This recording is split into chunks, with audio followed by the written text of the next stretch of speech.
C'est quand même tout un monde, tout un univers, une ambiance, quelque chose qui est vraiment hyper fort et hyper libérateur aussi. Je pense que dans 5 ans, on ne sera pas encore aussi connus que les drag queens, mais on aura fait un bon bout de chemin, je pense. Ça va très très vite, d'après moi. Le drag king, terme anglais construit en opposition à drag queen, sont des personnes construisant une identité masculine volontairement basée sur des archétypes de façon temporaire le temps d'un jeu de rôle. Ce que j'adore avec le drag, c'est le fait que ce soit une forme artistique qui soit intrinsèquement militante et politique. On utilise le drag king de manière très militante. C'est un art politique avant tout. Il n'y a pas de drag qui ne soit pas politique. Ça peut se décliner de mille et une façons, on peut tout jouer.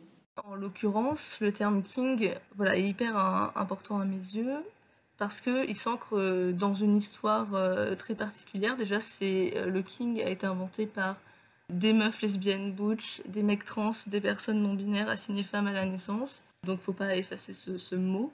Le king est invisibilisé dans les médias aujourd'hui par rapport aux queens qui sont hyper représentées. Et ensuite, surtout, à chaque performance, j'ai vraiment envie de produire un discours sur les masculinités. Ce qui a découlé du drag king, c'est quand même des femmes qui s'habillaient et qui se faisaient passer pour des hommes pour subvenir à leurs besoins, pour récupérer de l'argent, parce que, par exemple, il n'y avait pas d'hommes à la maison, qu'elles avaient des gosses, tout ça, machin. On cherche à questionner les gens. À les bousculer peut-être un peu aussi. Oui, beaucoup aussi. Jack Halberstam, qui est un écrivain et drag king qui en parle dans son livre Female Masculinity, il dit justement que le masculin est censé aller de soi et que du coup il est vu comme non caricaturable, alors que le féminin justement est censé être artificiel par essence. On apprend, entre guillemets, la gestuelle un peu, les codes qui feraient que certaines postures sont dites plus masculines, certaines façons de parler, même la façon de tenir son verre quand on va boire un coup. Et c'est des petits détails comme ça qu'on va essayer de mettre en place et d'extrapoler. Ouais. Évidemment, c'est à la fois politique, ça reste fun, bien sûr, c'est sur scène, c'est un espace clos, mais c'est des choses que finalement j'applique aussi dans la vraie vie en fait. En faisant du drag king, ça m'a amené à accepter ma féminité au quotidien dans la vraie vie. Il y a pour certains drag kings un travail sur même la démarche. Ils vont s'entraîner à rouler des mécaniques de manière hyper exagérée, ne serait-ce que pour ensuite le faire de manière moins... voilà quoi, mais oui, pour certains, il y a un vrai travail théâtral.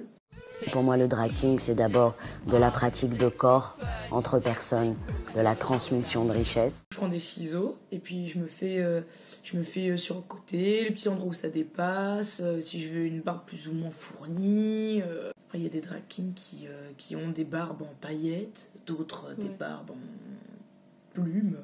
On utilise notre corps comme un outil artistique. 4 et 6 heures de préparation, c'est une vraie performance artistique et de comédie en fait. Si je dois rajouter un petit mot, c'est juste qu'il faut s'intéresser à ce milieu, parce que c'est hyper intéressant, et ne pas hésiter à se lancer, même juste pour essayer en fait.